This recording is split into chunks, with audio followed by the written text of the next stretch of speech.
para iniciar aqui a gravação. Só me dá um alô se está aparecendo o slide para vocês. Tá. Ok? Então tá bom. Bola para frente então. Dando continuidade aos ciclos, hoje a gente vai fechar os ciclos fisiológicos humanos, né, os ciclos biológicos humanos com o idoso, né? Peraí que está aparecendo, acho que alguém quer entrar. Vamos lá. Então, hoje a gente fala de avaliação nutricional do idoso, né? Um grupo populacional que vem crescendo em larga escala, né? O envelhecimento populacional é uma realidade presente em praticamente todos os países. E agora, nós, países em subdesenvolvimento, né?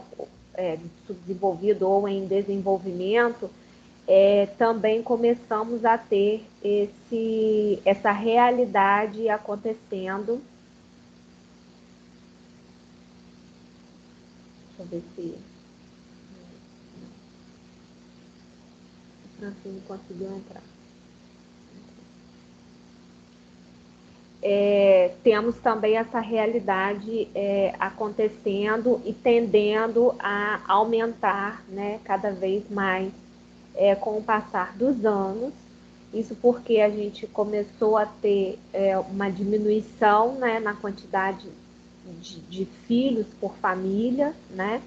Então, com isso, a gente começa a ter esse envelhecimento acontecendo e essa população do envelhecimento ganhando massa, né? Ganhando corpo, ganhando quantidade cada vez maior, por conta de não se ter uma taxa alta de nascimentos no cenário, né, que a gente vive de mundo, né, não só de países subdesenvolvidos, que é o caso, né, de nós brasileiros. Então, alguém querendo entrar, eu ainda não sei como fazer a pessoa entrar sem sair daqui.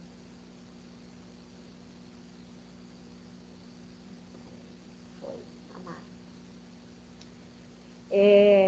E para essa realidade, né, o que se espera, né, de uma nação, de um país, é que a gente tenha um preparo para entender, né, e para se aprimorar e para ter a melhor realidade para essa população, né? Isso porque a gente precisa ter condições sociais, né, condições econômicas e principalmente condições que sejam capazes, aptas de fornecer saúde para uma população que demanda um outro tipo de atendimento, demanda uma outra realidade social, porque é uma população que está em um processo de deterioração, né? Assim, por dizer, um processo final de funcionamento orgânico. Então, com isso, né, por estar em um processo de senescência, né, de declínio, onde eu estou tendo mortes, inativação orgânica acontecendo como um estágio natural do organismo, eu acabo precisando ter nesse meio, né, nessa sociedade, subsídios que consigam manter a melhor qualidade dessa realidade populacional. No entanto, a gente sabe que não é isso que a gente vê, né? Principalmente para nós, a nossa realidade, né, de Brasil, a gente vê que a gente não tem um país preparado para isso, né? O idoso, ele não consegue ter o atendimento, ele não consegue ser considerado, ser enxergado na fase em que ele está, né? Com a diferenciação que essa fase precisava ter, né, no olhar, e entender essa fase que esse indivíduo está passando, e a gente enxerga que não é isso que acontece, né? A gente tem aí uma previsão do IBGE que a gente teria em 2025, né, essa quantidade aí de 31,8 milhões de idosos. É lógico que a gente vai ter muitas mudanças no cenário daquilo que foi né, avaliado e feito como condição futura, não só para a gente, mas para o mundo, por conta do que a gente está passando agora, né, de uma pandemia, que é algo histórico, que vai modificar, sem dúvida nenhuma, toda a realidade futura que estava sendo esperada, né? Mas a gente já tinha aí esse parâmetro avaliado aí pelo IBGE, e o que a gente tinha era isso, né? Um aumento populacional de idosos muito grande a ser esperado nos próximos anos, né? Nos anos futuros. E aí, o que é importante que a gente lembre quando a gente está falando dessa classe, né? Quando a gente está falando dessa fase biológica, que é a fase do envelhecimento. A gente tem que lembrar que nós estamos lidando com uma fase que está entrando, né? Que está, né? Entrando não, mas que já está em um declínio, né? Em um declínio biológico, fisiológico, natural, né? Um processo esperado, e que por isso a gente precisa lembrar que fisiologicamente nós teremos alterações acontecendo nesse organismo, alterações que levam, na maioria das vezes, para um não funcionamento adequado, né, uma diminuição do funcionamento, que estão culminando para uma inativação total, né, de funcionamento orgânico. Então, a gente precisa lembrar que quem a gente está trabalhando, quem a gente está avaliando, é um indivíduo que está dentro dessa fase, né, que vai me apresentar diversas alterações, tanto fisiológicas como na composição corporal, por conta de alterações fisiológicas e biológicas, e que vão afetar diretamente na nossa avaliação, né? Tanto em parâmetros antropométricos, como também em parâmetros bioquímicos, em parâmetros físicos, né, que a gente vai avaliar desse indivíduo. O que a gente precisa ter em mente é entender que a gente está lidando com uma fase que a descida, né, o declínio orgânico é inerente a essa fase. Vai acontecer, e a gente precisa lembrar disso toda vez que eu estiver avaliando, para escolher os melhores parâmetros e para fazer a melhor leitura dos parâmetros que eu estou utilizando, certo? A gente vai ter alterações fisiológicas, anatômicas, que fazem parte, né, dessa condição do envelhecimento que esse indivíduo tem, e que vão ter influência direta na saúde e, obviamente, também na nutrição desse idoso. E, obviamente, por interferir também a nutrição do idoso, eu também vou repercutir na saúde, né? Essas mudanças, elas acontecem gradativamente, vão acontecendo, né, fazem parte dessa fase do envelhecimento, e elas vão influenciar diretamente na condição, né, de vida desse indivíduo e, obviamente, na condição de manutenção desse organismo, tá? Essas alterações vão incluir, né, mudança na capacidade funcional, tanto na capacidade motora quanto na capacidade de funcionalidade interna, né, orgânica desse organismo. Vão ter alterações de paladar, né? Na verdade, as alterações de processo digestivo e metabólico vão acontecer em todo o processo, né? Desde o início, né, da mastigação, com a alteração mesmo motora, de mastigação, de cavidade bucal, de dentição, como também alterações na condição digestória, né? E nas enzimas, na questão da consciência do sabor, né? De conseguir entender, por conta das atrofias das papilas gustativas, né, e de atrofias de outros mecanismos que fazem parte de todo esse processo digestivo e, consequentemente, processo metabólico desse organismo. E tudo isso vai culminar numa modificação da composição corporal desse indivíduo, que a gente vai conseguir enxergar quando a gente estiver avaliando antropometricamente esse indivíduo. E por que é importante que eu lembre que ele teve todas essas alterações iniciais, né, nesse processo todo digestivo, e que vai afetar diretamente também processos metabólicos que vão gerar essa modificação, porque eu preciso entender, quando estiver avaliando, que houveram essas alterações e por isso esse indivíduo apresenta modificações corporais, né, de composição corporal. Porque eu não posso enquadrá-lo, por exemplo, dentro de um grupo de adulto, né? Eu tenho que entender que esse organismo não é mais um organismo a pleno funcionamento como um organismo de adulto, certo? E muitas das vezes essa mudança de composição corporal, como aumento, né, de presença de tecido adiposo, por exemplo, intraabdominal, acontecem por conta de alterações fisiológicas e metabólicas que estão acontecendo nesse organismo. Então, quando avaliar, eu preciso ter isso na minha cabeça, no meu raciocínio, para eu lembrar e fazer a melhor interpretação do parâmetro que eu estou avaliando.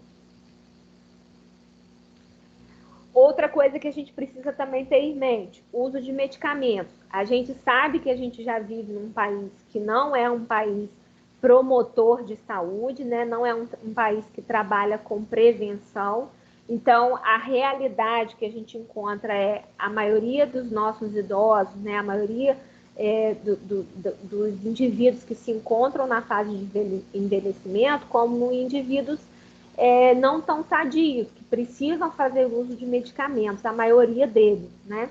A maioria deles, por a gente não vir de uma cultura preventiva, acabam chegando nessa fase já com muitas comorbidades associadas, né? Com doenças associadas, e que fazem com que eles tenham um alto consumo de medicamentos. E aí a gente precisa lembrar, vocês estão estudando também em farmácia, a questão da interação desses medicamentos também com o processo digestivo como um todo, né? Então, eles vão interferir também em todo o processo de digestão e que, consequentemente, vão estar também interferindo no processo metabólico desse indivíduo. Então, eles também precisam ser levados em consideração quando eu estou avaliando, né, os parâmetros que eu vou utilizar na avaliação do diagnóstico nutricional desse idoso. Algumas alterações também do estado nutricional também vão estar associadas com alterações da cavidade oral, óbvio, né? Porque a cavidade oral nada mais é do que o início do meu processo digestivo. Então, se eu tenho complicações, né, nesse local, né, onde eu tenho o início desse processo digestivo, obviamente eu também vou ter uma resposta direta em qual vai ser o meu diagnóstico, né, em qual vai ser o meu estado nutricional atual, né, que eu encontro nesse indivíduo. Porque se eu tenho dificuldade mastigatória, né, dificuldade de trituração, dificuldade nesse processo de mastigação, obviamente eu vou começar a escolher quais são os alimentos que eu vou preferir consumir, já que eu tenho dificuldade com alguns outros alimentos por conta da dificuldade mastigatória.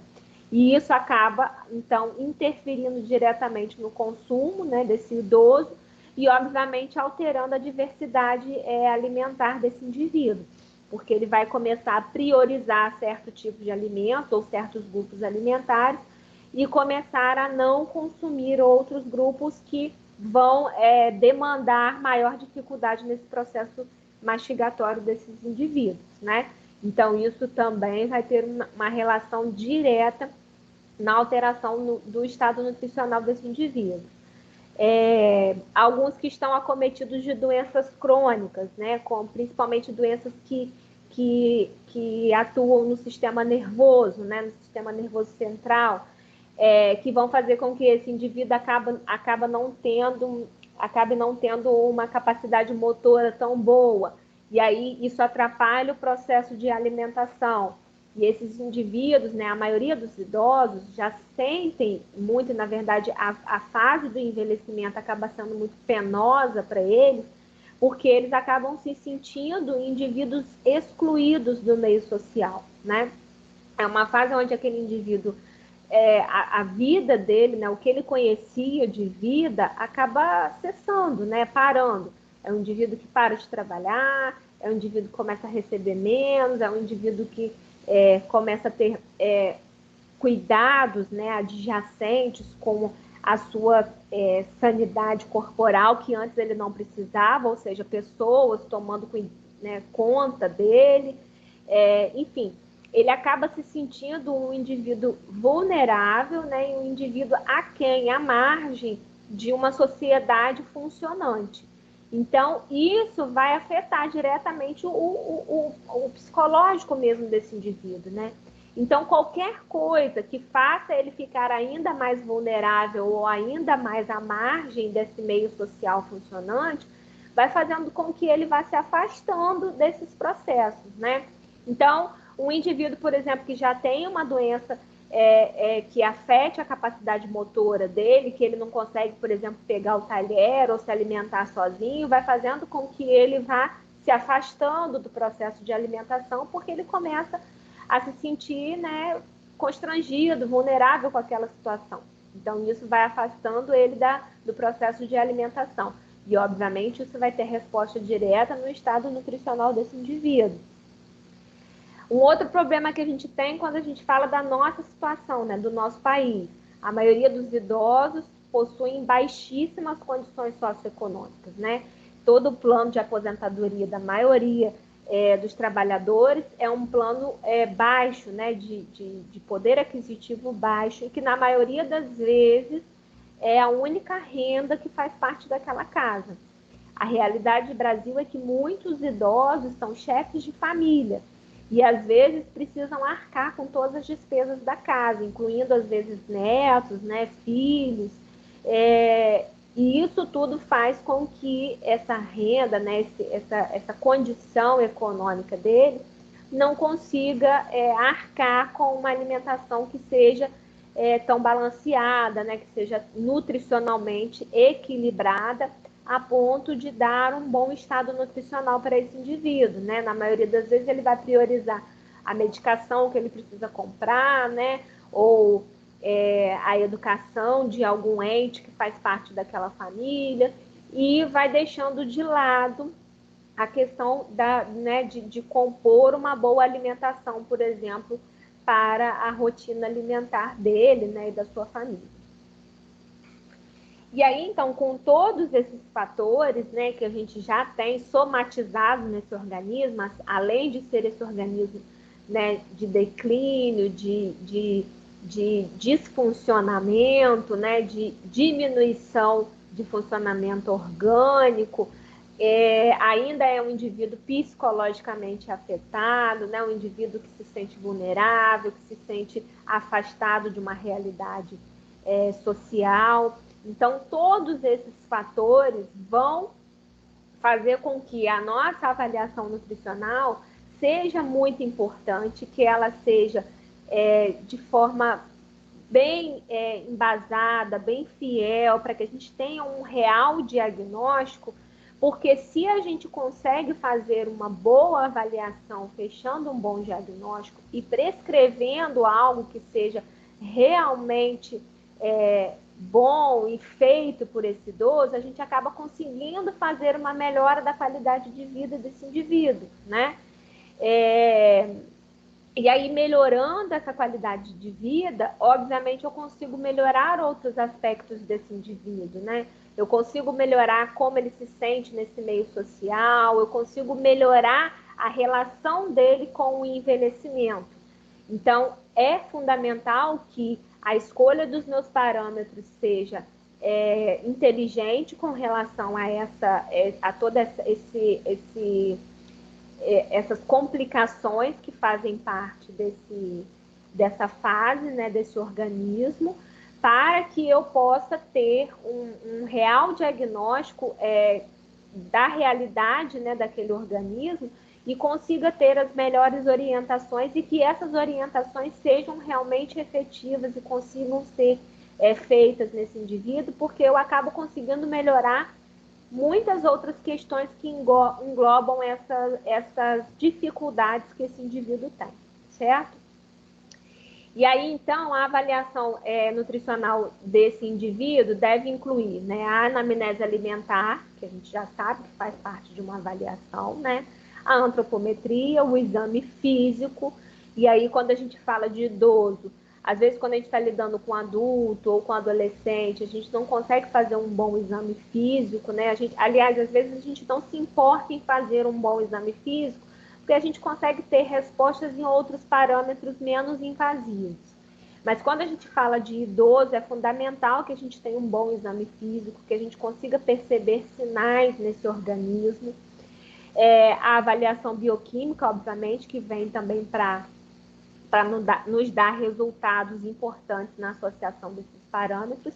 E, obviamente, o fechamento de um bom diagnóstico nutricional para que eu possa ter uma boa prescrição, né? E que essa prescrição seja bem específica para essa fase, para que eu consiga melhorar a qualidade de vida desse indivíduo. E aí, a anamnese alimentar, né? E aí, quando a gente fala de idoso, essa anamnese ela não pode ser só alimentar, né? Como eu estou falando de uma fase onde eu tenho muitas modificações, né? Não só fisiológicas, mas psicológicas, né? De meio social, é importante que essa anamnese seja bem completa, ou seja, que eu consiga entender a realidade desse indivíduo de forma real, de forma efetiva. E aí a gente diz que essa anamnese pode ser dividida em algumas etapas, né? E aí a gente tem como principais etapas, né, fazendo parte dessa anamnese, a etapa da queixa, da história pregressa, dos hábitos alimentares e consumo alimentar, né? E algumas questões especiais. Essa fase da queixa seria aquela primeira pergunta, né? Entender o porquê que o paciente veio te buscar, né? Qual é a sua maior queixa? Por que que ele veio ou por que que ele foi indicado a vir, né? Porque, na verdade, através dessa primeira queixa é que a gente vai iniciar todo o nosso trabalho de avaliação, né? Porque a gente vai tentar buscar respostas para aquilo que está acontecendo com ele. Então, acaba ficando mais fácil na busca dos parâmetros e na leitura dos resultados. Então, esse indivíduo veio procurar a gente por quê? Porque ele começou a ganhar ou perder peso, porque ele teve alterações em exames laboratoriais, né, de alguns biomarcadores metabólicos, ou porque ele está com dificuldade de alimentação, né, ele se sente inapetente, não tem vontade de se alimentar, ou por processos de disfagia, que acontece muito, né, indivíduos que começam a engasgar muito durante o processo de alimentação, ou pela ingesta líquida, ou pela alimentação sólida ou pastosa, eles começam a ter esses episódios de engasgo, então isso leva a um diagnóstico de disfagia, e aí a gente vai precisar, então, gerar uma prescrição que consiga entender essa disfagia, né? Ou seja, uma alimentação que ele consiga fazer sem ter as intercorrências da disfagia, ou ele vem me procurar porque ele está apresentando um quadro de constipação intestinal, que um quadro totalmente normal de ser encontrado na fase do envelhecimento, porque a gente começa a ter a atrofia, né, de musculatura, atrofia de todo o processo, principalmente de mucosa intestinal. Então, por essa diminuição de peristalse, né, esse indivíduo acaba começando a fazer esses quadros de constipação. Então, quando eu consigo entender qual é a queixa primária desse indivíduo, isso acaba me dando um norte maior para escolher os parâmetros que eu vou utilizar na avaliação desse indivíduo. A história pregressa vai incluir todo o histórico familiar desse indivíduo, né? Presença de doenças crônicas, se ele já teve alguns antecedentes de doenças, né? O próprio paciente. Esses dados eles vão ser obtidos tanto pela entrevista direta com esse idoso, né? Se ele tiver ainda uma cabeça apta, né? Uma cabeça sadia, boa para fazer essa entrevista direta com você, ou você vai conseguir através do seu cuidador, seja ele quem for, né, o responsável principal desse indivíduo. E aí entender qual é o histórico de patologias, né, tanto de família como desse próprio indivíduo, também vai me auxiliar na minha conduta, tanto na escolha dos parâmetros como no fechamento do diagnóstico, né? Porque através desse histórico eu consigo entender se esse indivíduo já não tem algumas doenças metabólicas, né, presentes nesse organismo, ou se ele já não tem uma tendência a começar a desenvolver alguma doença metabólica ou alguma doença crônica que possa interferir ainda mais nesse organismo que já está em processo de envelhecimento.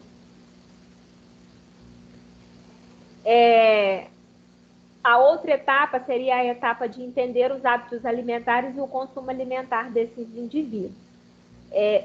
Na verdade, toda a captação de informação, quando a gente fala da fase de idoso, ela não é uma captação assim tão simples de ser conseguida. Por quê? Porque, às vezes, o próprio idoso não vai ter a capacidade de nos dar a informação correta e, muitas das vezes, o seu cuidador não tem a informação real do que acontece na rotina desse indivíduo. Porque muitas das vezes quem vai trazer esse indivíduo à nossa consulta, às vezes é um filho, né, ou uma filha, que não está presente na rotina diária desse indivíduo.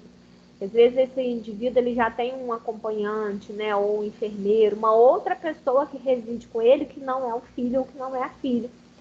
E aí esse responsável, né, esse cuidador não vai conseguir me dar as informações reais da realidade desse idoso. Então, nem sempre essa coleta de dados, essas informações diretas, elas conseguem ser efetivas. Mas a gente tem que tentar o máximo possível buscar o máximo de informações que a gente tem, né, que a gente possa conseguir da rotina desses indivíduos, porque isso vai me auxiliar muito na tomada de decisões com relação aos critérios que eu vou escolher de avaliação e principalmente no diagnóstico final desse indivíduo. Porque esse organismo já é um organismo muito difícil, né, de se escolher os melhores parâmetros, né, e de se fechar os melhores, né, fechar o resultado real, porque é um organismo que está num processo de envelhecimento. Então, até mesmo enxergar sinais desse organismo se torna difícil, porque muitos sinais acabam tendo relação com o processo de envelhecimento e não com um processo de má nutrição ou de uma não oferta alimentar adequada. Carol? Oi. Os medicamentos que o idoso usa se encaixa nessa parte? Uhum. Na verdade, a gente tem uma outra etapa aqui da anamnese, que eu acho que é de questões especiais, que inclui toda a parte, né? A gente vai tentar buscar a parte de medicação dele, como é que é a questão de vida social dele, se ele fuma, se ele bebe, essas outras informações além, tá? Entendi. Mas elas precisam fazer parte da anamnese. Por isso que eu falei que a anamnese do idoso, ela precisa ser uma anamnese bem mais completa do que qualquer outra anamnese dos outros grupos, né? Eu preciso entender o máximo possível como é que é a realidade desse indivíduo. Entendi. Tá? E aí, quais são os dois principais inquéritos que são mais utilizados assim na realidade, né? na investigação, na verdade, de hábito alimentar de idoso? O questionário de história alimentar, né, que é aquele onde eu vou tentar buscar desse indivíduo o que é o habitual que ele consome. Por quê? Porque a maioria dos idosos eles vão ter dificuldade de memórias recentes. Então, da informação recente, do que ele comeu ontem, do que ele comeu hoje, né, do que ele comeu anteontem, daquilo que é mais recente. Normalmente, o idoso tem dificuldade de lembrar isso. Mas de coisas que já passaram há mais tempo, ele consegue lembrar com mais precisão, com mais facilidade. Então, às vezes, buscar o hábito, né, o que é o habitual de consumo dele é mais fácil, tá?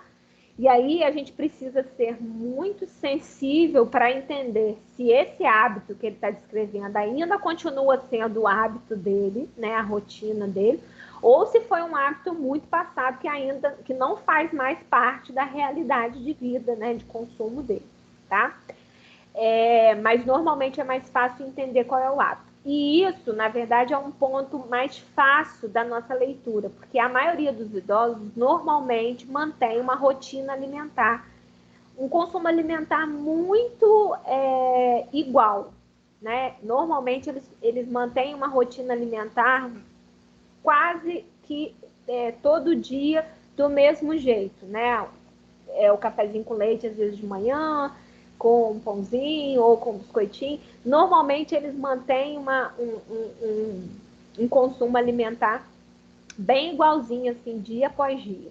Porque exatamente por todas as questões que envolvem essas mudanças, né, fisiológicas, digestivas, fazem com que ele tenha dificuldade de interagir com novos alimentos, né, com novas escolhas. Então, normalmente, ele mantém as mesmas escolhas nesse consumo alimentar, tá? Então, isso acaba sendo um ponto, assim, digamos, positivo na hora de entender qual é o consumo alimentar desse indivíduo, tá? E o questionário de frequência alimentar, ele também é bem aceito em algumas situações, e o questionário acaba sendo interessante porque eu consigo investigar quais são os grupos alimentares que esse indivíduo consome mais, né? Então, isso acaba me facilitando na hora de ver os erros, né? Os erros alimentares, ou se está tendo muita ingesta de um grupo só e outro grupo não faz parte, né? Normalmente a realidade, né, o que a gente enxerga no idoso é exatamente isso, né? Um aumento de consumo de carboidrato, um baixíssimo consumo de proteína e às vezes um consumo limite, né, anormal, moderado de gordura. Então, quando eu faço esse questionário de frequência, acaba que eu consigo ver um cenário melhor da ingesta dos grupos alimentares desse indivíduo, tá? É importante a gente estar sempre investigando qual é a dieta, né, que ele teve passada, né, porque sofre influência direta também no organismo presente dele, né? Se ele está ganhando ou perdendo peso, né? Se ele sente fome em algum horário específico, se ele está se recusando a se alimentar, se tem alguma questão psicológica que impeça a alimentação, né? É importante também que, quando eu esteja fazendo essa anamnese, eu consiga também respostas de outros parâmetros da avaliação nutricional, né? Então, às vezes, quando eu estou avaliando o hábito, eu já consigo dar uma resposta desse indivíduo que me mostre que ele está com uma dificuldade de mastigação, por exemplo. Então, mesmo sem ter feito ainda um exame físico, né, ou avaliado a dentição, né, a cavidade bucal desse indivíduo, quando ele me fala do hábito alimentar dele, ele já me diz que ele tem dificuldade para mastigar alguma coisa mais sólida, ou, não, quando é algo muito duro, eu não consumo, né, eu não consigo consumir. Então, isso já me apresenta um sinal que seria do exame físico, que eu já posso englobar também dentro dessa anamnese para o fechamento desse diagnóstico, tá? Tudo isso, né, o máximo de informação que eu conseguir coletar vão me auxiliar na hora de fechar esse diagnóstico e na hora de intervir, né, de criar a melhor prescrição para esse indivíduo, tá? E as questões especiais, né, que seria a última parte, a última fase dessa anamnese, que é onde eu vou investigar quais são os hábitos sociais desse indivíduo, né, se ele fuma, se ele tem hábito de consumo de bebida alcoólica. Na prática clínica, a gente enxerga muito essa realidade de idosos que fazem um consumo de bebida alcoólica, principalmente idosos que vivem, que não tem muito acompanhamento, né, que vivem sozinhos, que ainda é um casal, às vezes, né, um marido e mulher, que ainda não precisam de um acompanhante ou de um cuidador, e que fazem o consumo de bebidas alcoólicas, não em larga escala, mas numa rotina, e isso é importante, né, que a gente saiba, porque a gente sabe da interferência do álcool com manifestações metabólicas, né? A presença de alergias alimentares, ou se eles têm algumas aversões alimentares, e se essas aversões estão realmente relacionadas com o não gostar daquele alimento, ou se elas estão relacionadas com a dificuldade da sua ingesta, né?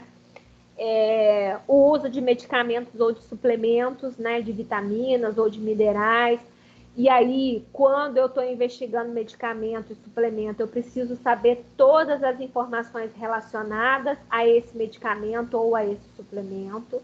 Ou seja, qual é o tempo que ele usa esse medicamento, qual é a regularidade, né, com que frequência, qual é a dosagem, quais são os horários de consumo, porque alguns medicamentos, às vezes, a gente vai ter que tentar modificar o horário, porque a gente sabe que às vezes ele vai ter alguma interação com o alimento naquele momento, então às vezes vai ser importante trocar esse horário.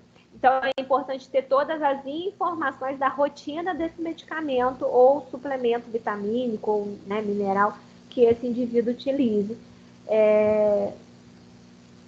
na sua rotina, né, diária. Como é que está a ingesta de líquidos, e isso é fundamental que a gente consiga qual é a real ingesta de líquido, né, desse indivíduo, principalmente de água, né, de hidratação, porque a gente já está falando de um organismo que tem um processo de desidratação em curso, né, acontecendo nessa fase.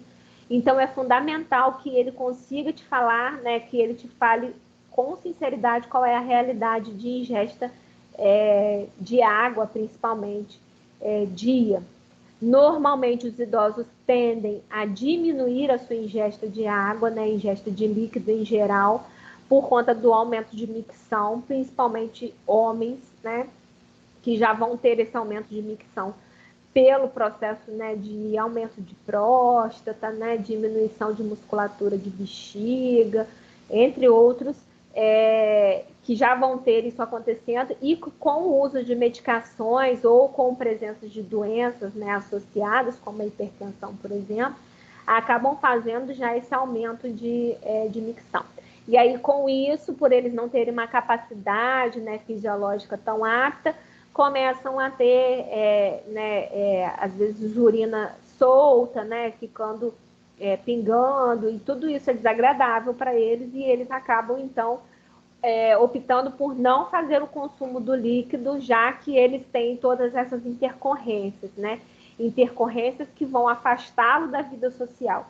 É importante que eu consiga entender o que está fazendo que esse indivíduo se afaste, né? O que faz com que ele se sinta vulnerável. Porque essas coisas, né? Esses possíveis sinais que podem acontecer por conta das manifestações da diminuição, né, do funcionamento orgânico, porque tudo que deixá-lo mais afastado, tudo que tira ele de uma realidade social, ele vai tentando não fazer, né, as coisas que estão associadas a isso, para poder tentar se manter no círculo social, né? Então, ele começa a parar de beber água, de ingerir líquido, porque ele não quer, na hora que ele esteja na rua, né, que dê vontade, ou que vaze algum tipo de urina, né? Ele começa a não se alimentar de alguns alimentos que possam provocar diarreia, por exemplo, porque eles têm medo, porque se eles estiverem no banco, se eles estiverem na rua naquele momento, aquilo pode acontecer, né? E é óbvio que a gente tem que entender que realmente isso não é agradável para eles, mas a gente precisa criar soluções para que o consumo seja eficaz, seja nutricionalmente equilibrado, para que ele tenha uma melhoria da qualidade de vida, mas que isso não o afaste, né, ou não complique ainda mais as questões psicológicas que já fazem parte desse organismo. Ei, Carol, a média de água do idoso, ela fica menor do que de uma pessoa adulta? Fica menor. Normalmente o adulto, né, se for um adulto sadio, a gente indica mais ou menos por volta de 40, 45 ml por quilo de peso, né? O idoso, a gente pode cair isso para 20 a 25 ml por quilo de peso. Tá? Tá, ok. Ok? A gente tem que diminuir porque a gente tem que lembrar que esse organismo não está mais numa atividade funcional adequada. Então, não adianta eu querer encharcar esse organismo, porque ele não vai dar conta, tá?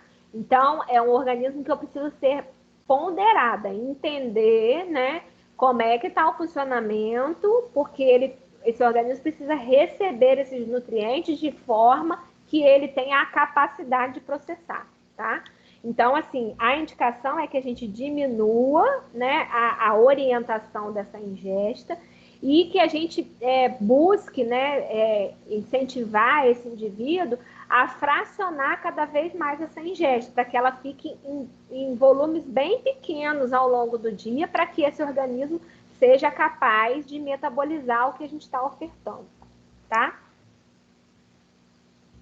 Entendi. A gente também vai precisar investigar como é que está o consumo de sal desses indivíduos, de óleo e de açúcar, porque são indivíduos que vão ter diminuição da palatabilidade, né, por conta das papilas, né, diminuírem, hipertrofiar, ficarem diminuídas, hipertrofiar, e aí com isso eles não sentem mais o sabor dos alimentos como antes.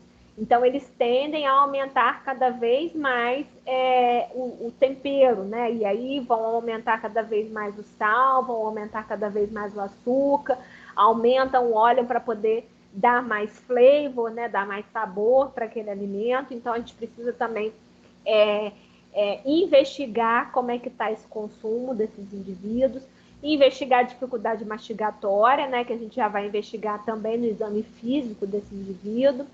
Se tem presença de disfagia, ou seja, se ele tem dificuldade de deglutição, né?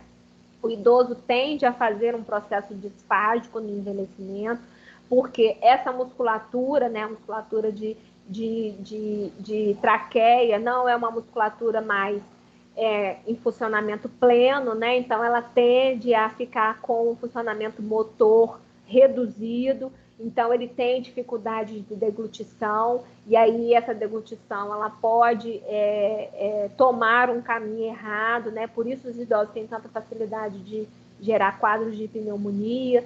Então a gente tem que ficar atento a isso, porque se esse indivíduo também manifesta algo mais grave, ele vai precisar ser encaminhado para, né, uma fonoaudióloga, para um tratamento mais específico. Mas a maioria dos idosos apresenta quadros de disfagias pequenos por conta de musculatura mesmo cansada, né, que não trabalha mais na forma em 100%, integral, enfim. Então, a gente precisa trabalhar também esse processo, né, de deglutição com esse idoso, utilizar alimentos que sejam fáceis, né, de deglutição para esse idoso que a gente enxerga que tem esse processo. Investigar, obviamente, hábito intestinal, né, como é que está a frequência de evacuação e consistência de fezes desse indivíduo, né? Normalmente, o idoso ele apresenta constipação intestinal, né, por conta mesmo da falta de mobilidade dessa musculatura. E aí, por isso, ele acaba tendo quadros de constipação acontecendo com frequência. Alguns idosos podem desenvolver quadros diarreicos, mas aí normalmente tem maior ligação com o uso de medicamentos. Então, algum medicamento que esse idoso utiliza que faz com que ele gere quadros diarreicos.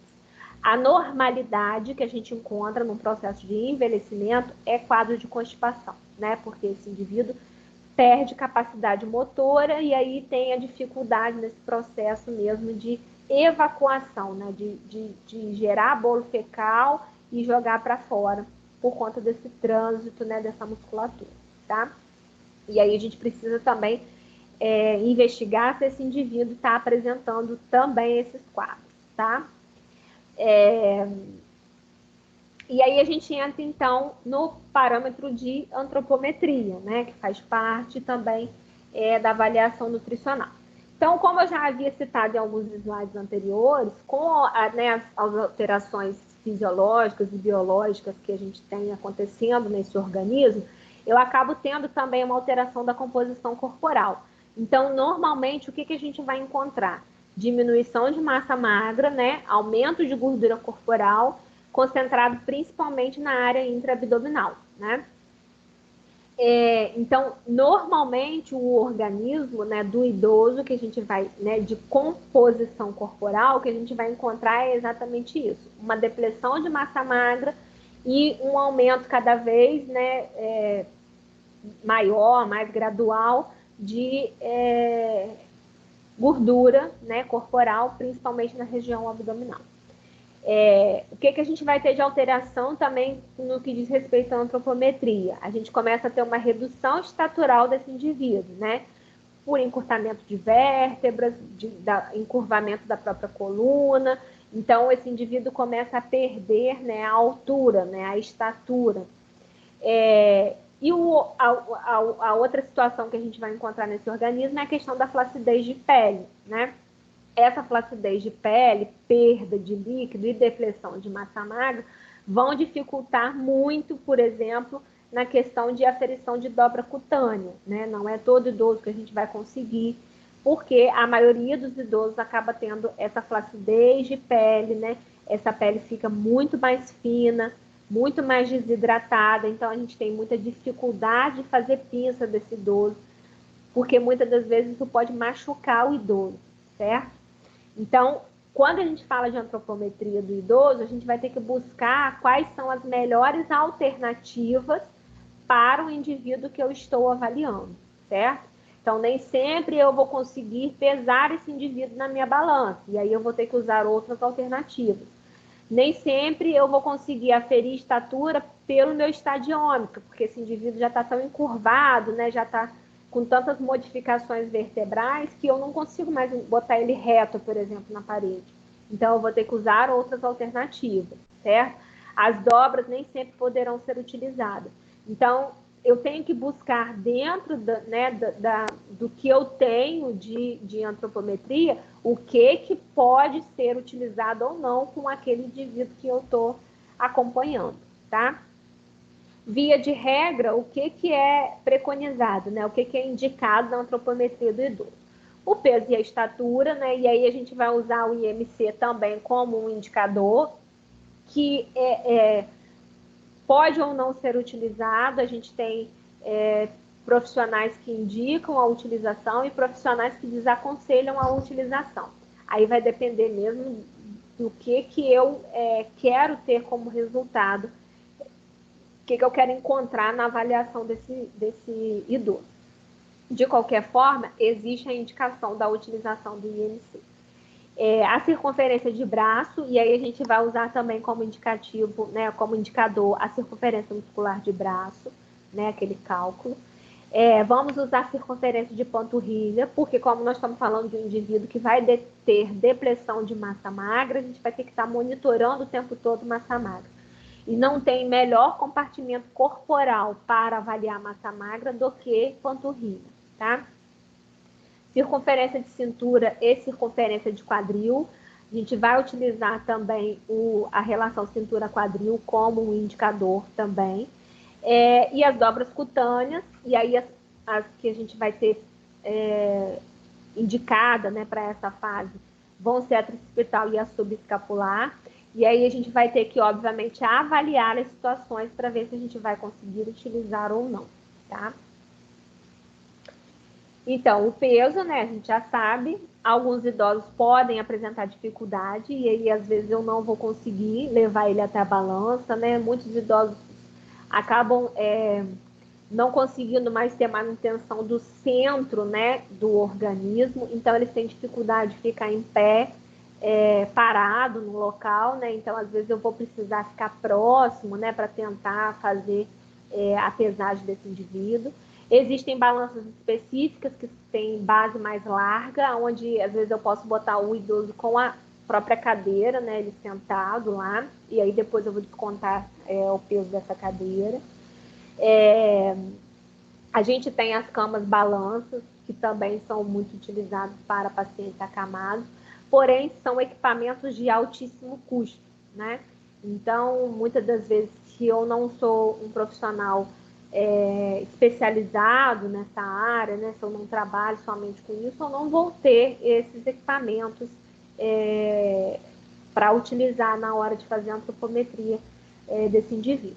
E aí, nessas situações onde eu realmente não vou conseguir fazer essa pesagem, é fundamental que a gente estime o peso desse indivíduo, certo? E aí a gente vai ter várias fórmulas, mas a mais indicada é essa de Schuleia, né, e colaboradores, ela foi desenvolvida entre 85 e 88, ainda é uma das mais indicadas, né, pela maioria dos guidelines e profissionais da área. São essas duas fórmulas, para homem e para mulher. O que elas vão utilizar como parâmetros para o resultado final? A circunferência de braço, a circunferência de panturrilha, a dobra cutânea subescapular e a altura de joelho, certo? Então, a gente vai ter que aferir esses parâmetros para jogar na fórmula e conseguir ter uma estimativa do peso desse indivíduo, tá? Então, indivíduos acamados, né, ou indivíduos com dificuldade de locomoção, né, que não consigam fazer a pesagem, a gente vai ter que fazer essa estimação, tá? Existem alguns protocolos que indicam também estimação de peso visual, mas isso é só para profissionais que estão extremamente gabaritados para isso, né, que possuem esse olhar técnico de conseguir avaliar somente pelo olho, tá? De conseguir estimar o peso somente pelo olho. E aí, para acompanhamento de perda de peso, né, e possível desnutrição, a gente vai utilizar o cálculo de percentual de perda de peso ponderal, né, que eu já tinha dado em algumas outras aulas, né, naquelas aulas iniciais. Que vai usar o peso usual, né, do indivíduo e o peso atual. E aí a gente vai achar o percentual e jogar na tabelinha para saber se ele está tendo uma perda de peso significativa ou se a perda de peso já está grave, né? Porque aí é um sinalzinho de alerta que a gente já pode identificar um quadro de perda severa que pode ter um indicativo de desnutrição, certo? A gente vai ter uma variação de peso corporal acontecendo com frequência no envelhecimento, né? A gente já sabe que, via de regra, normalmente, esse organismo vai ter depressão de massa magra, aumento de gordura, né? Principalmente gordura visceral, diminuição de estatura, flacidez de pele, né? Mas, obviamente, essas diferenças, né, corporais, elas vão ser muito individualizadas, tá? O que a gente tem de regra hoje na literatura? Que os homens normalmente vão ganhar peso até os 65 anos e depois dessa idade eles começam a ter um declínio de perda de peso, né? E isso tem relação direta com a perda principalmente de massa magra, né, e de água corporal, que é o que mais pesa no nosso organismo, né? Porque por mais que a gente tenha aumento de gordura, a gordura acaba pesando menos, né? Então, isso, na maioria das vezes, não reflete no número, né? No peso, número fechado desse indivíduo. Então, normalmente, o que a gente vai ver é uma perda de peso acontecendo a partir dos 65 anos. E as mulheres normalmente ganham peso até os 75 anos e depois começam a ter essa perda progressiva e gradual a partir dos 75 anos, certo? Essa relação da perda de peso normalmente está vinculada à depressão de massa magra, né? E desidratação corporal, obviamente. Com relação à estatura, os principais protocolos, né, nos dizem que a gente tem uma redução de estatura de 1 a 2,5 centímetros, mais ou menos, por cada década, a partir dos 40 anos. Obviamente, se não houver nenhuma doença adjacente, né? Doenças ósseas, né, principalmente, podem acelerar ainda mais, né, aumentar ainda mais essa perda de altura, né, de estatura desse organismo, certo? Essa perda normalmente vai acontecer, né, pela essa redução dos discos intercostais, né, ou intervertebrais, esse achatamento de vértebras, a acentuação da cifose dorsal, lordose e escoliose. Ou seja, mudança realmente na conformação da coluna, né? Essa coluna que não está mais apta, integral em 100%, e começa a ter as mudanças morfológicas, né? Que vão fazendo com que essa estatura vá diminuindo. Ainda pode ocorrer também alguns arqueamentos de membros, né, principalmente inferiores, de arco plantar, que vão deixando ele mais arcadinho, né, e isso vai prejudicando cada vez mais a estatura desse idoso e, obviamente, também dificultando a aferição dessa estatura, né, porque o indivíduo que começa a ter essas alterações morfológicas na compleição óssea dificultam o posicionamento da aferição da estatura, né? Que quando a gente viu lá na aula, né, na aulinha prática que a gente conseguiu fazer, eu preciso ter um indivíduo bem ereto, né, encostadinho lá no estadiômetro, com o pé bem encostadinho na parede. E aí, quando eu não consigo fazer essa posição, eu acabo não tendo uma estatura real, né, desse indivíduo. E aí, indivíduos que possuem essas alterações, né, principalmente na compleição óssea, dificultam essa posição de aferição, certo? E aí, quando eu tenho esses indivíduos, né, que já têm essas alterações muito reais, né, nesse tecido ósseo, na maioria das vezes, pode ser que eu não consiga fazer essa aferição, e aí eu vou ter que utilizar outros métodos para mensurar, né, a altura desse indivíduo, tá? E aí os dois principais métodos que a gente tem indicado para mensuração, né, para estimar a estatura desse indivíduo, seriam a de altura do joelho e a de envergadura, tá? Que eu já havia comentado também lá naquelas primeiras aulas iniciais, né, naquela aula que a gente conseguiu fazer prática. A de altura do joelho, a gente vai aferir a distância, né, do joelho até o calcanhar, no ângulo de 90 graus. Se o idoso não consegue sentar, a gente pode fazer isso na posição supino, né? Desde que eu consiga manter o joelho e o pé dele num ângulo reto de 90 graus, para poder medir, certo? E aí a gente vai jogar na fórmula. A fórmula eu só preciso ter a informação, né, da altura do joelho e a informação da idade desse idoso, certo? Então, tem aí a fórmula do homem, né, e da mulher, e é só eu jogar na fórmula qual é a idade, aí no primeiro parêntese, e qual é a altura do joelho que eu encontrei lá na minha aferição, tá? E aí eu vou conseguir, vou conseguir ter, né, uma base de qual é a altura desse indivíduo. E a mensuração de envergadura, que é aquela dos braços abertos, né? Onde eu vou medir, né, da ponta do dedo médio de uma mão até a ponta do dedo médio da outra mão. Existem alguns idosos, né, que às vezes vão estar acamados, que a gente não vai conseguir fazer com que ele fique em pé, ou que a gente não consegue fazer com que ele abra os dois braços, e aí a gente pode fazer a aferição do que a gente chama de meia envergadura, que vai ser do ponto médio, né, da mão, que eu vou estender, até o externo, né, que aí é a pontinha da saboneteira aqui, certo?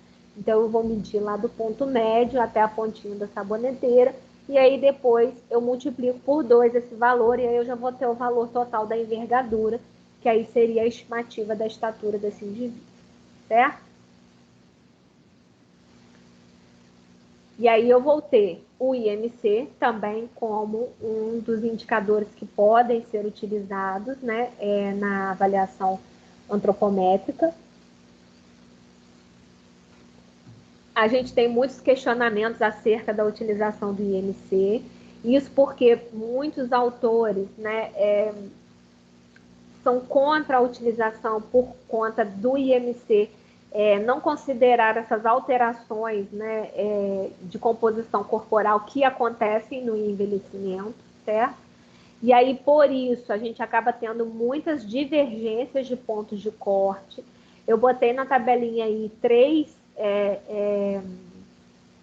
autores, né, com pontos de corte de cada um deles, mas a gente tem, assim, milhares de pontos de corte, mas esses 3 aí são os mais utilizados. Então, assim, ou usar ou não IMC vai partir do profissional que está fazendo a avaliação, se ele acha necessário ou não, certo? A gente tem profissionais, né, autores que indicam e tem autores que contraindicam a utilização, certo? A circunferência de braço, a gente, né, é um outro parâmetro que a gente vai utilizar na avaliação antropométrica, é aquela medida do ponto médio, né, do braço, e estado de relaxamento, né, ao longo do corpo, paradinho aqui na lateral. É importante que eu sempre use o mesmo braço, né, que eu avaliei lá na primeira consulta. No acompanhamento, eu tenho que estar utilizando sempre o mesmo braço. Não existe consenso científico que diga que é melhor usar o braço, né, o braço que a gente usa mais, o direito ou o esquerdo, dependendo se a pessoa é destra ou canhota. Não faz diferença, não existe nenhum consenso científico dizendo que a gente deva usar o direito ou deva usar o esquerdo ou vice-versa. A gente pode usar qualquer um, só é importante que eu lembre qual que eu estou utilizando para eu manter o acompanhamento com o mesmo. E eu posso fazer dos dois também, tá? Porque, na verdade, quando a gente está falando de idoso, quanto menos invasivo a gente for, melhor, né? Então, quanto menos a gente tem que ficar mexendo, aferindo um lado, o outro dele é melhor, tá? E aí, quando eu estou falando de circunferência de braço, eu tenho um número fechado que vai me expressar tanto gordura subcutânea presente ali naquele local, quanto massa magra, né? Eu não consigo ter essa diferença. Mas ele acaba sendo um bom indicativo de acompanhamento, como a gente já falou em outras aulas, né? A diminuição dessa circunferência acaba me apontando uma diminuição de musculatura, né? Então, é interessante que eu vá fazendo esse acompanhamento. E a gente pode também jogar na fórmula da adequação. E aí, jogando a informação, a gente vai usar o P50, que seria o parâmetro médio, né, da população avaliada, e a gente acha lá um percentual, e aí depois a gente joga na tabelinha e vê se o valor que a gente está encontrando ali é um indicativo de desnutrição ou não, ou se é um indicativo já de sobrepeso ou obesidade, tá? E aí a gente pode utilizar também a circunferência muscular do braço, né, que também é um bom indicador a ser utilizado e que possui muitos autores que falam, reforçam a necessidade da utilização, porque, na verdade, esse indivíduo a gente vai precisar estar acompanhando o tempo todo o risco nutricional dele, né? Se ele pode estar entrando num processo de desnutrição. E a circunferência muscular de braço acaba sendo um indicador interessante para estimar reserva de proteína, né? Reservas proteicas. Então, é interessante utilizá-lo, certo? A circunferência muscular de braço, em toda a literatura, né, ela acaba sendo apresentada como uma boa relação com a desnutrição, né? Porque ela acaba me apresentando qual é a real perda de musculatura que está acontecendo ali, no caso, naquele compartimento corporal, mas que isso é uma resposta, na verdade, de um organismo, né, como um todo, tá? E aí a fórmula, né, que a gente já conhece, que é a circunferência de braço, né, menos 3,14, vezes a dobra cutânea tricipital, certo? Aí também a gente tem a tabelinha, porque a gente pode ver o valor percentual apresentado e também jogar aí na tabelinha e ver se esse indivíduo já está em risco nutricional ou não, tá? A circunferência de panturrilha, como eu já havia mencionado em algumas outras aulas, acaba sendo um excelente parâmetro de monitoração de musculatura, né? Então, por isso, acaba sendo um parâmetro interessante de ser utilizado na fase do envelhecimento.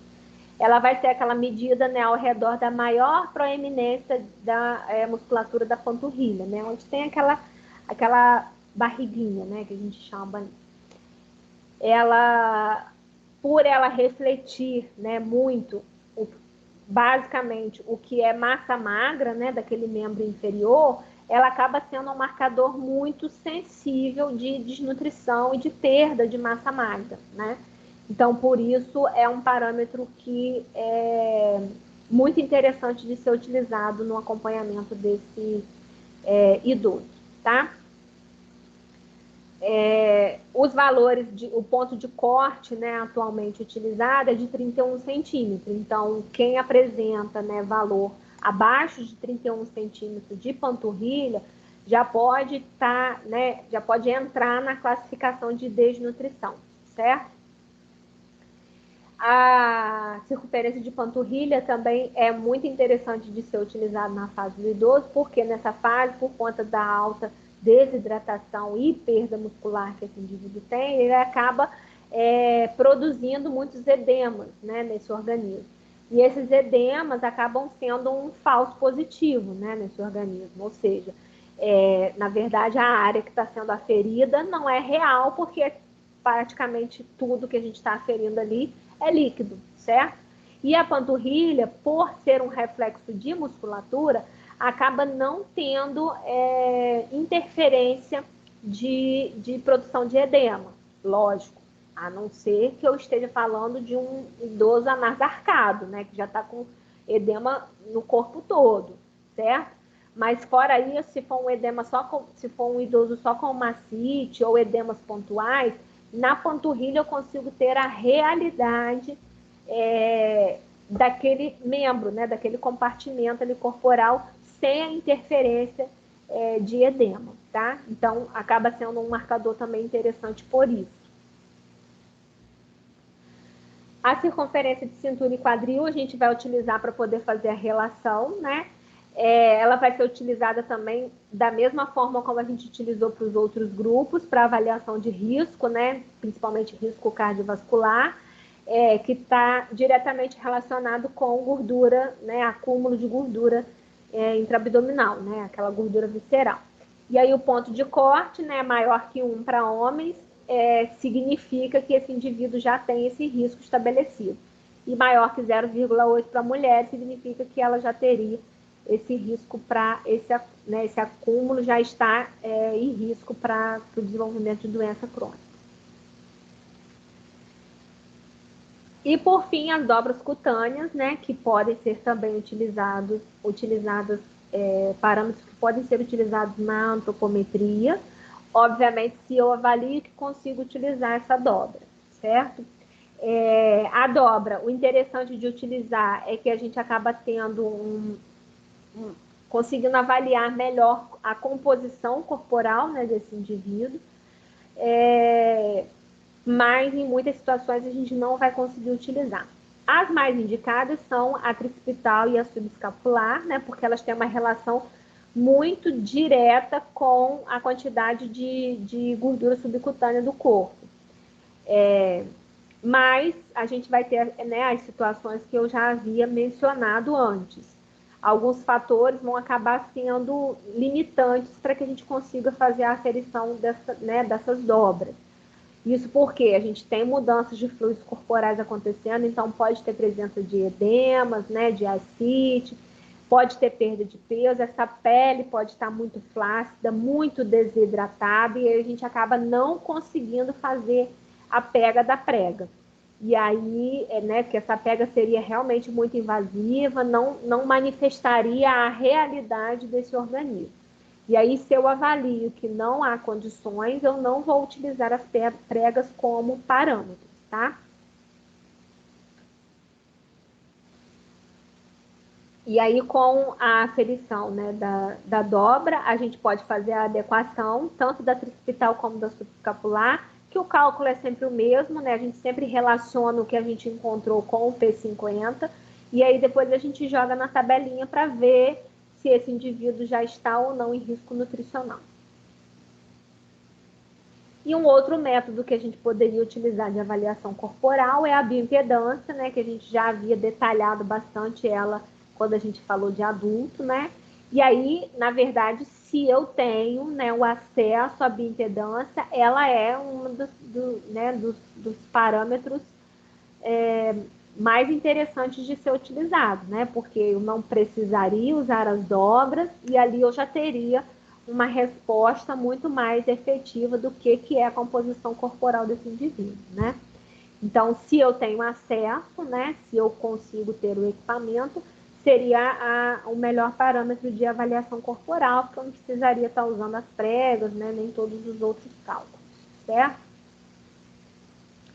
A gente tem bioimpedâncias também no mercado para pacientes acamados, né, com eletrodos móveis que a gente consegue botar nos pés e nas mãos do paciente para poder fazer também o exame de bioimpedância com ele deitado, tá?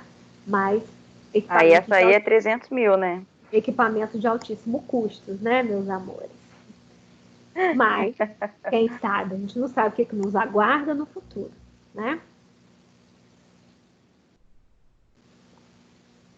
E aí, a gente vai ter um parâmetro novo que eu não havia mencionado em outros grupos, né, para vocês, que é a avaliação subjetiva global. A avaliação subjetiva global, ela é um mecanismo, né, um questionário, na verdade, né, que a gente pode empregar nesse paciente, né, nesse indivíduo que a gente está acompanhando, que a gente está tratando.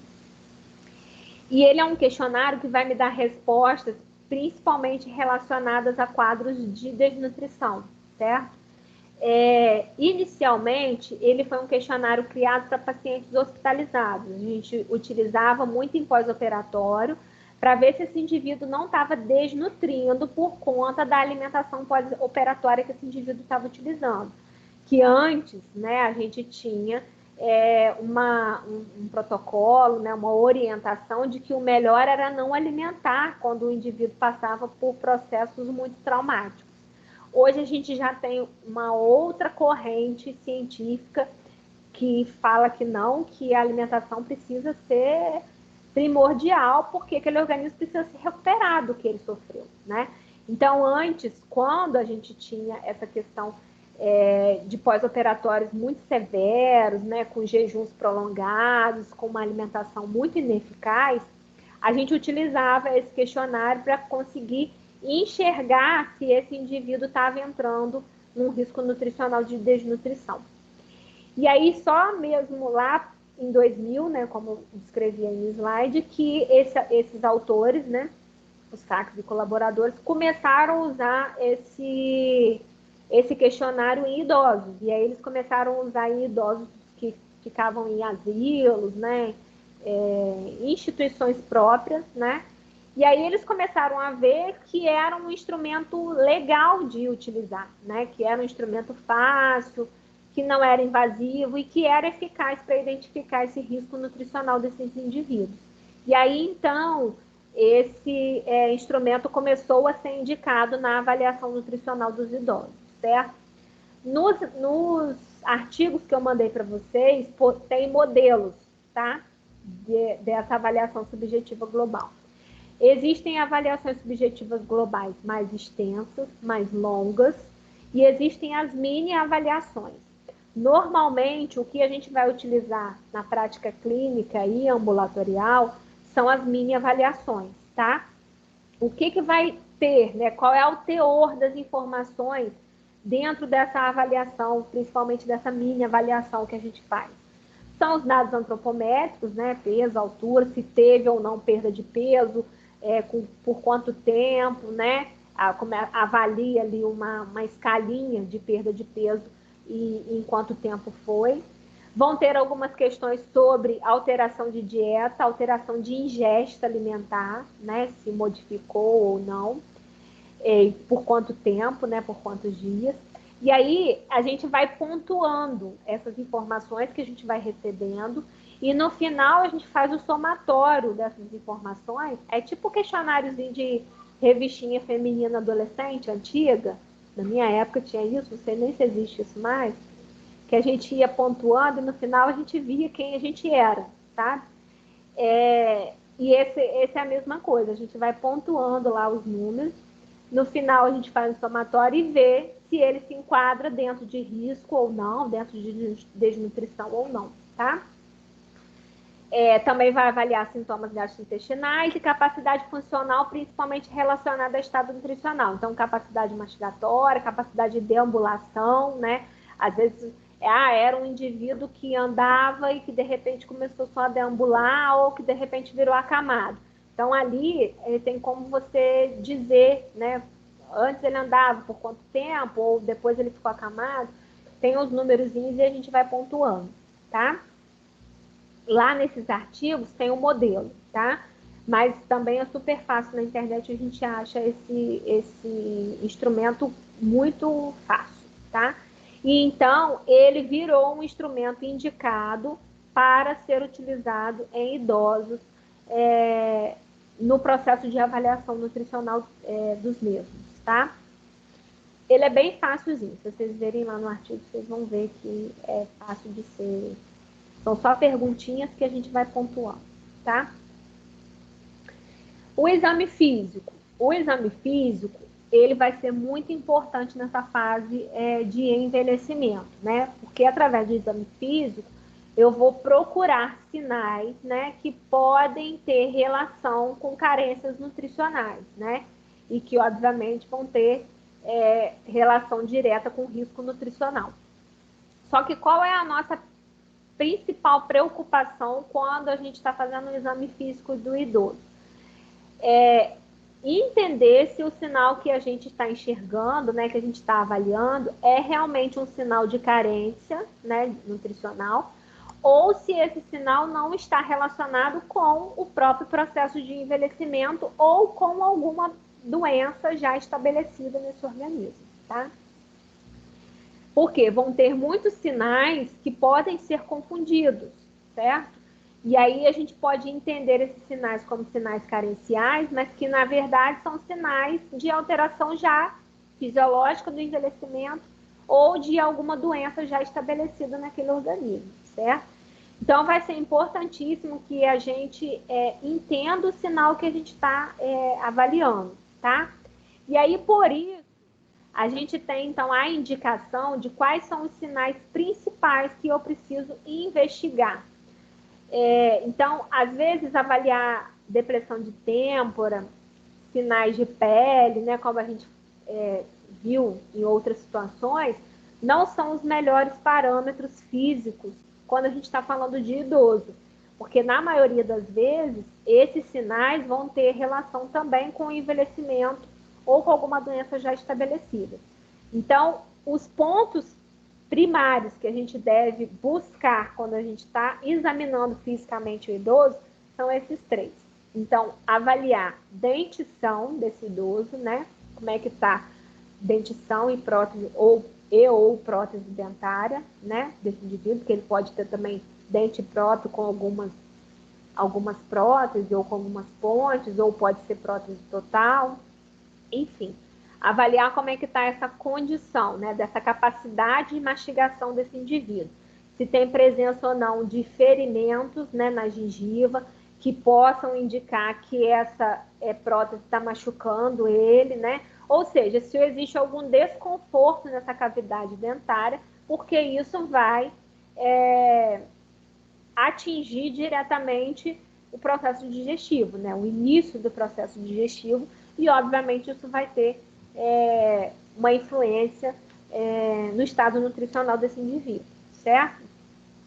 Eu vou ter que buscar a presença de úlceras, né? Principalmente se eu estiver falando de um paciente acamado, né? De um idoso acamado. Geralmente, as úlceras, elas iniciam no dorso e no glúteo, porque elas têm relação direta com falta de movimentação, né? Ou de mudança de posição. Então, normalmente, elas vão iniciar na parte de trás desse organismo, né? E aí, como a região de dorso e glúteo é a que vai ficar em maior contato com a cama, então, normalmente, é onde se iniciam essas escaras, certo? E aí, úlcera de pressão, elas são... a etiologia formadora dela é por conta de falta de movimentação, por ficar em contato ali, parado com aquele... local, né, com a cama ali, com o lençol, enfim. mas elas se formaram por isso, mas elas estão relacionadas com uma inadequação nutricional, certo? Falta oferta proteica, porque não conseguiu haver um processo de inflamação e cicatrização ali naquele local, e aí gerou aquele machucado, aquela ferida aberta, né, aquele buraco, né, que a escara é literalmente um buraco ali naquele organismo, certo? O organismo não foi capaz de fazer uma reparação tecidual ali naquele organismo, e naquele local. E isso foi porque faltou oferta de nutrientes, tá? E a desidratação. E aí, para avaliar a desidratação de idoso, como eu já havia falado, se a gente for olhar em pele, a gente não vai conseguir fazer essa avaliação, porque essa pele não tem o turgor mais, né? Ela não tem mais a elasticidade para a gente conseguir avaliar hidratação igual a gente avalia com adulto, né? Ou com qualquer outro grupo. Então, a gente vai ter que avaliar essa desidratação do idoso pela produção de líquido desse organismo, ou seja, lágrima e saliva, que é a forma mais fácil da gente identificar, tá? Então, muitas das vezes, às vezes quando eu estou fazendo, né, a anamnese daquele idoso, quando eu estou avaliando, vai ser importante que eu tenha instrumentos, mecanismos que me ajudem, que me auxiliem nesse exame, tá? Então, por exemplo, como que eu vou avaliar a saliva desse indivíduo? Às vezes com a utilização de algum alimento que eu sei que produz saliva. Então, um alimento às vezes mais azedo, né, que vai produzir aquele acúmulo de saliva alto, né, porque saliva nada mais é do que enzima para começar a quebrar aquilo ali. Então, às vezes eu vou ter que botar alguma coisa na língua desse indivíduo e esperar para ver se as glândulas dele vão liberar essa saliva. Se a gente não enxerga essa liberação acontecer, ou se ela está ineficiente, está baixa, significa que esse indivíduo está desidratado, tá? Formação de lágrima através do cano lacrimal, né? A gente consegue olhar pela mucosa desse indivíduo, do olho, se ela está bem hidratada ou não. Principalmente a lateral, que é onde tem o canozinho lacrimal, por onde sai a lágrima. Se a gente olhar nos nossos olhos, está sempre bem úmido ali. O idoso desidratado, quando a gente olha, tá sequinho, tá bem ressecado toda aquela parte de mucosa ali de canto de olho, tá? Então, são os dois lugares que a gente vai tentar buscar a resposta de hidratação desse organismo, tá? Já que pela pele a gente não consegue. Então, esses 3 pontos são os pontos mais importantes que eu tenho que buscar sinal durante o exame físico, tá? Porque são pontos onde são sinais que eu não vou ter tanta correlação com as alterações de envelhecimento desse organismo, tá? E por fim, a gente fecha com a avaliação bioquímica. Quais são os principais parâmetros, né, principais indicadores que eu vou buscar nos exames laboratoriais desses indivíduos?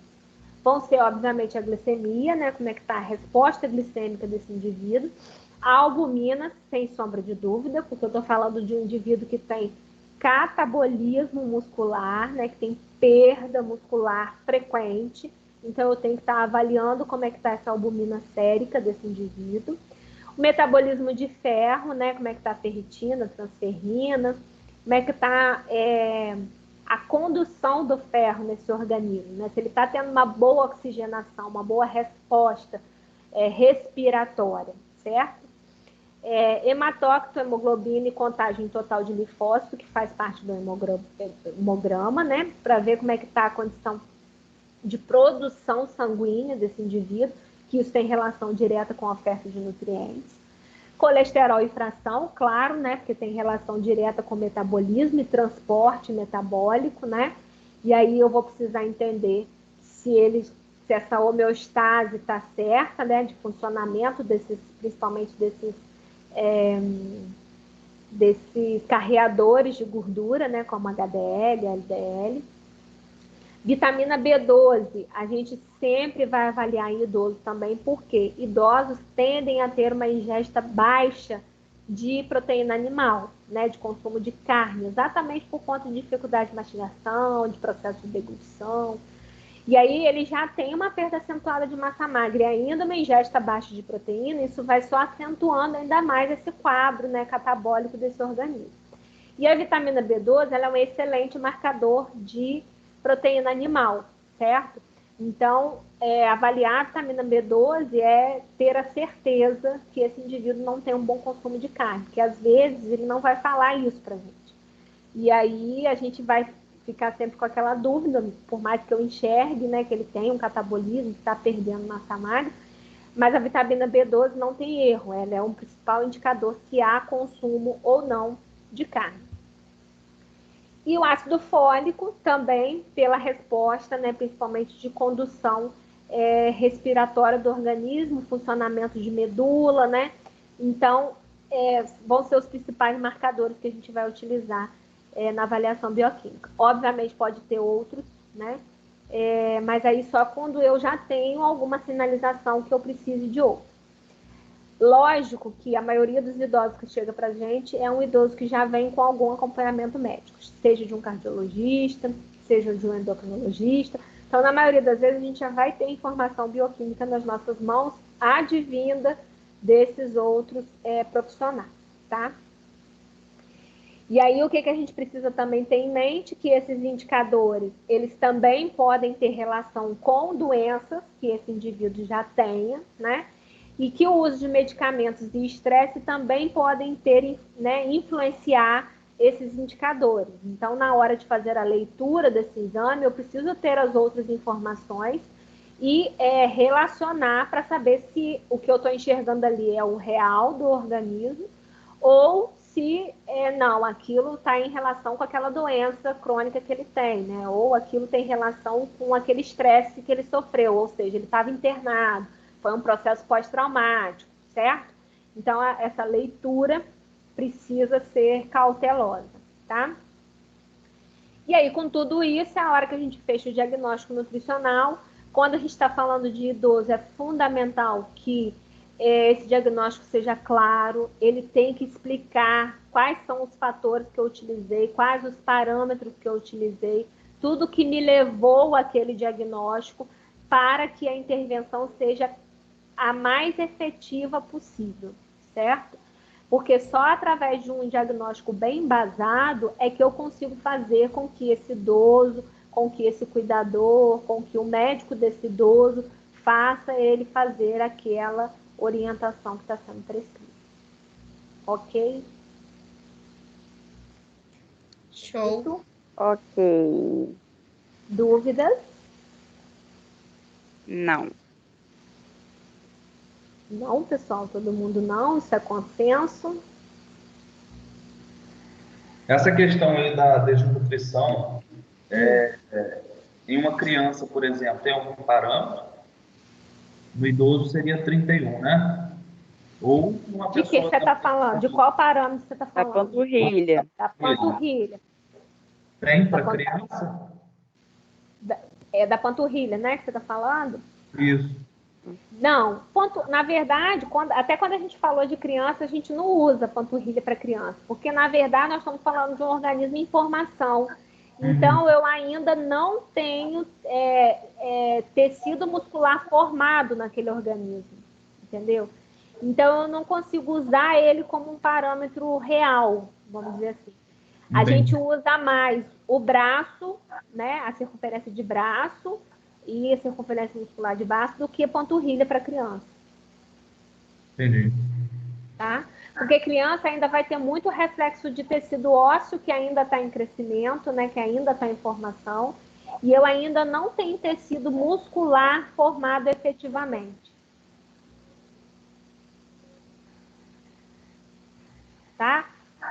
Ok. Mais alguém, gente? Eu, Carol Monielli. Fala, amor. Eu ainda estou com dúvida com essa questão de panturrilha. Vou falar bem claro para você poder entender qual é a minha dúvida. Exemplo, eu vou para academia, vou lá e malho. Minha panturrilha não desenvolve. Em proporção à minha coxa, em termos de musculatura, minha panturrilha é uma vergonha. Isso significa que a minha qualidade muscular é ruim? Não, isso pode significar que a sua qualidade de treino e alimentação de treino não seja eficaz. Entendi. Outra dúvida. Pode ter essa relação, não estou dizendo que é, tá? Até porque esportiva não é minha praia. Mas o que é preciso entender? Por que a panturrilha é um bom reflexo? Porque, na verdade, o que tem ali de tecido abaixo de pele é músculo, entendeu? O que eu quero que vocês entendam? A panturrilha não sofre influência de outros tecidos que não seja músculo. Por isso, ela é um bom parâmetro de avaliação de musculatura, certo? Não necessariamente, Mônica, significa que meu treino é super pesado. Por que minha panturrilha não é mega?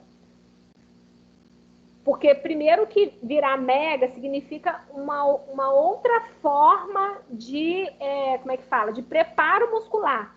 Não significa que eu não tenha musculatura. Muito pelo contrário, tudo que está ali é músculo. Mas às vezes que ela não está com uma formação morfológica muscular como eu gostaria, vamos dizer assim, tá? Porque depende de uma série de São outras variáveis. coisas. Outras variáveis, exatamente. Mas o que eu quero que você entenda? Aí você fala assim, minha panturrilha em relação à minha coxa é uma vergonha. Só que a sua coxa tem muitos outros tecidos interferindo no tamanho dela, você tá entendendo? Entendi. Então, na sua coxa tem tecido de musculatura, eu tenho um tecido ósseo muito maior, porque o fêmur é um dos ossos maiores que a gente tem no organismo, com maior massa óssea, tá? Então, assim, eu tenho outros tecidos interferindo na composição daquilo ali.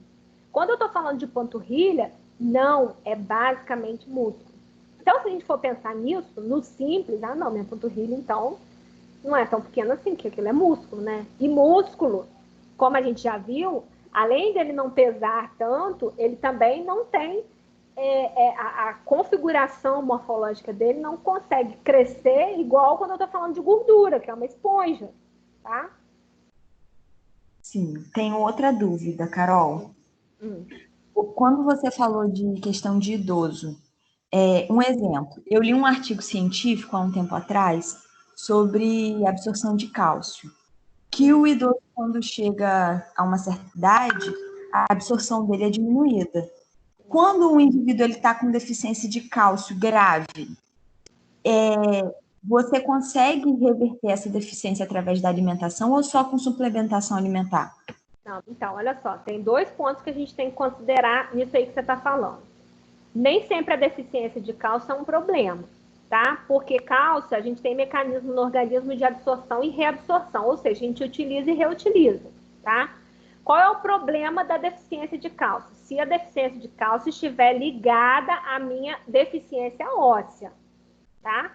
Porque às vezes a gente já associa, faltou cálcio, vai faltar então osso, né? Assim, massa óssea para mim, né? Porque é o cálcio que constrói o osso. Mas na verdade, muitos outros minerais estão envolvidos na, vamos dizer assim, pregação do cálcio na matriz óssea, tá? Por exemplo, o magnésio, ele é muito mais importante para a manutenção do cálcio na matriz óssea do que o próprio cálcio.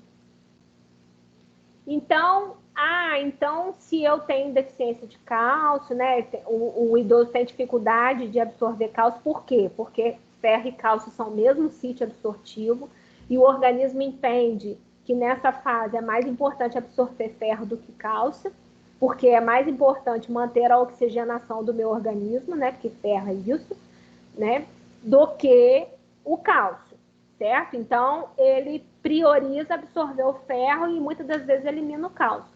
Mas eu tenho mecanismos de reabsorção de cálcio no meu próprio organismo. E o que eu estou te chamando a atenção? Que às vezes o que falta é eu melhorar a alimentação desse idoso para outras coisas, como o magnésio, por exemplo, muito mais do que para o cálcio.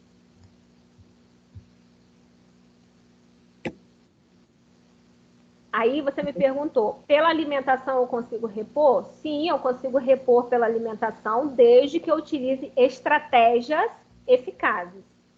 Que estratégias são essas? Afastar o cálcio do ferro na alimentação, aumentar a ingesta de magnésio, né, de ácido fólico, de zinco, que são minerais importantes na colagem desse cálcio na matriz óssea, tá? Então, às vezes, eu preciso aumentar a oferta desses outros minerais para que eu tenha um melhor uso do cálcio que eu estou absorvendo. Entendi, obrigada. Oi? Respondi, Mônica? Carol, Oi? Tá respondido, Carol. mudando um pouquinho assim do que você deu hoje, falar um pouquinho de gestante. Uma gestante, por exemplo, que está com enjoo. Ai, meu Deus, tá com enjoo aí? Tá, bastante. Ai, que tristeza. Ô, faz Em terrível. relação à alimentação, né? Não consegue comer nada. Em relação à alimentação, como que faria isso aí? Porque vai ter déficit, né, de alimentação. Então, duas coisas que a gente precisa lembrar. Primeiro, aqueles primeiros mesezinhos a gente pode ter até perda de peso, lembra? E isso não reflete uma inadequação, tá? Por quê? Porque, na verdade, no primeiro trimestre, a gente está tendo uma adaptação ao organismo ao que vai acontecer, né? Ao que ele está começando a produzir, certo? Então, eu posso ter até uma perda de 3 quilos que não é entendida como deficiência, tá? Agora, é óbvio que a gente tem que se preocupar com a qualidade da oferta nessa fase, né? Mas eu tô tendo esse processo, né? Tô enjoada, é difícil, tudo que eu cheiro tá difícil. Então, o que a gente tem que tentar buscar? Alternativas de consumo que eu consiga fazer.